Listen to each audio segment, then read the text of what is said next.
Hello बच्चों, तो कैसे हैं आप सब। आई होप आप सब अच्छे होंगे और आपकी बोर्ड एग्जाम की तैयारी भी बेहतर ढंग से चल रही होगी। तो आज के इस वीडियो में हम देखने वाले हैं बहुत ही ज़्यादा इंपॉर्टेंट टॉपिक के बारे में।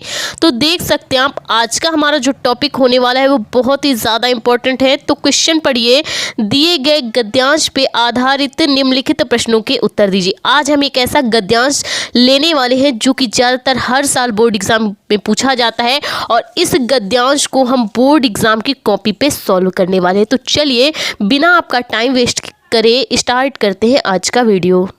तो सबसे पहले इस गद्यांश को पढ़िए। यह प्रणाम भाव ही भूमि और जन का बंधन है। ये जो प्रणाम भाव है यही भूमि और जन का क्या है, बंधन है। इसी दृढ़ भित्ति पर राष्ट्र का भवन तैयार किया जाता है। इसी दृढ़ चट्टान पर राष्ट्र का चिरजीवन आश्रित रहता है। इसी मर्यादा को मानकर राष्ट्र के प्रति मनुष्यों के कर्तव्य और अधिकारों का उदय होता है। तो अगर आपने कुछ भी नहीं पढ़ा है तब भी आप चैप्टर का नाम कैसे पहचान पाएंगे, वो पहचानने की कुछ ट्रिक्स हैं, देख सकते हैं आप। सबसे पहले तो आप ये समझिए, यहाँ पे राष्ट्र की बात की जा रही है। यह दृढ़ भित्ति पर राष्ट्र का भवन तैयार किया जाता है। इसी दृढ़ चट्टान पर राष्ट्र का चिर जीवन आश्रित है। इसी मर्यादा को मानकर राष्ट्र के प्रति, यहाँ पे भी राष्ट्र की बात हो गई, 3 बार राष्ट्र की बात की गई है। अगर आप देखेंगे तो इसमें ज़्यादातर बात राष्ट्र की ही होगी, ठीक है। तो ये जहाँ पे राष्ट्र की बात हो तो उसका चैप्टर का नाम क्या होता है, राष्ट्र का स्वरूप। और अगर चैप्टर का नाम राष्ट्र का स्वरूप है तो इसके लेखक कौन है, इसके लेखक है वासुदेव शरण अग्रवाल जी, ठीक है। हमारे पाठ का जो शीर्षक है वो है राष्ट्र का स्वरूप और इसके लेखक का नाम वासुदेव शरण अग्रवाल है। तो चलिए इनके क्वेश्चन पढ़ते हैं।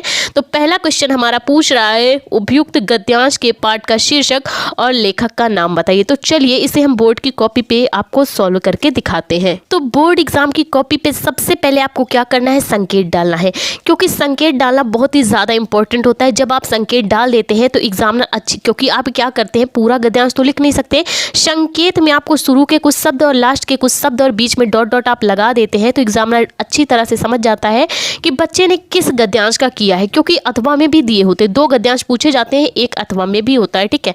तो हमारा पहला क्वेश्चन था, पाठ का शीर्षक और लेखक का नाम बताइए। तो हम डालेंगे उत्तर नंबर 1, ठीक है। हम क्या डालेंगे, उत्तर नंबर 1 और पाठ का शीर्षक लिखेंगे। तो पाठ का हमारे शीर्षक है राष्ट्र का स्वरूप। हमारे पाठ का शीर्षक क्या है, राष्ट्र का स्वरूप है, जिसके लेखक का नाम वासुदेव शरण अग्रवाल है। जिसके लेखक का क्या नाम है, वासुदेव शरण अग्रवाल। तो इस टाइप से हम क्या करते हैं, क्वेश्चंस को सॉल्व करते हैं। तो ये हमारे पहले क्वेश्चन का आंसर हो गया। तो चलिए देखते हैं हमारा अगला क्वेश्चन कौन सा है। तो हमारा अगला क्वेश्चन पढ़िए, किस दृढ़ भित्ति पर राष्ट्र का भवन तैयार किया जाता है, ठीक है। तो पहले आप पढ़िए, यह प्रणाम भाव ही भूमि और जन का बंधन है। ये जो हमारी मातृभूमि है, ये इसमें जो बसने वाले लोग हैं, हमारी भारत की भूमि और इसमें बसने वाले लोग, इनके बीच में क्या है, एक बंधन है, ठीक है। जैसे माता और पुत्र के बीच में एक बंधन होता है, ठीक है। तो ये क्या है, एक बंधन है और यही दृढ़ बंधन से हम राष्ट्र का भवन तैयार करते हैं, ठीक है।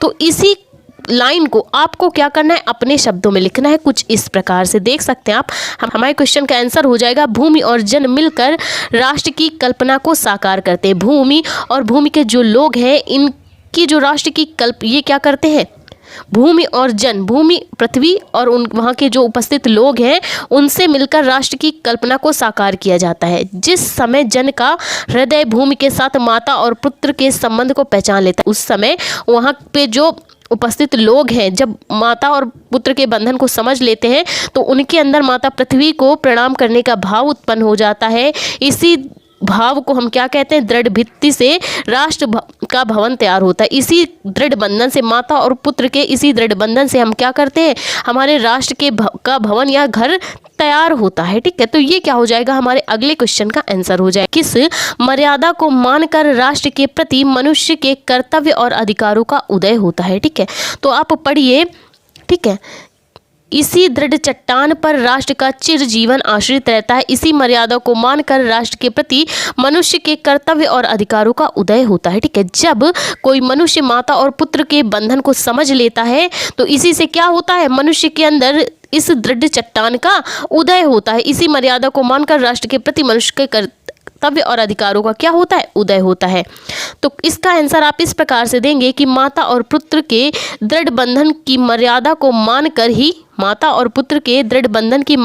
मानकर ही राष्ट्र के प्रति मनुष्य के कर्तव्य और अधिकारों का क्या होता है? उदय होता है। जब कोई मनुष्य माता और पुत्र यानी पृथ्वी और वहाँ पे उपस्थित जो लोग हैं वो जब अपने और माता पृथ्वी के बीच में के संबंध को समझ लेते हैं, माता और पुत्र के दृढ़ बंधन को समझ लेते हैं, तो इसी मर्यादा को मानकर राष्ट्र के प्रति मनुष्य के कर्तव्य और अधिकारों का क्या होता है? उदय होता है। ठीक है, तो चलिए देखते हैं हमारा अगला क्वेश्चन। किसे पृथ्वी के वरदानों में भाग पाने का अधिकार होता है?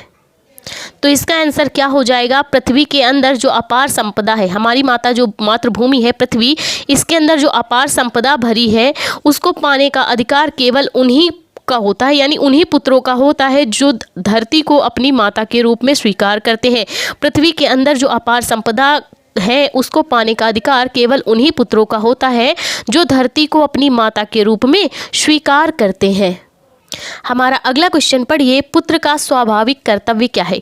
किसी भी पुत्र का अपनी माता के प्रति, अपनी भारत भूमि के प्रति, अपने राष्ट्र भूमि के प्रति स्वाभाविक कर्तव्य क्या होता है? इसका आंसर हमें देना है। तो इसका आंसर क्या हो जाएगा? धरती माता के प्रत्येक सच्चे पुत्र का यह कर्तव्य है। धरती माता के प्रत्येक सच्चे पुत्र का यह कर्तव्य है कि वह अपनी धरती माता से स्नेह करे। धरती माता के सच्चे पुत्र का अपनी माता के प्रति यह कर्तव्य है कि वह अपनी माता से स्नेह करे, निस्वार्थ भाव से उसकी सेवा करे और इस प्रकार से धरती माता का आशीर्वाद वो प्राप्त कर सकता है। तो ये था हमारा गद्यांश और उसके सारे प्रश्नोत्तर। ठीक है, तो इस बार रेखांकित अंश की व्याख्या नहीं पूछी गई थी, तो जो क्वेश्चन पूछे गए थे हमने केवल उन्हीं का आंसर यहाँ पे दिया है। आई होप आपको गद्यांश के क्वेश्चन आंसर सॉल्व करना अच्छे से समझ में आया हो तो प्लीज़ वीडियो को लाइक, हमारे चैनल को सब्सक्राइब कर लेना। Thank you for watching this video.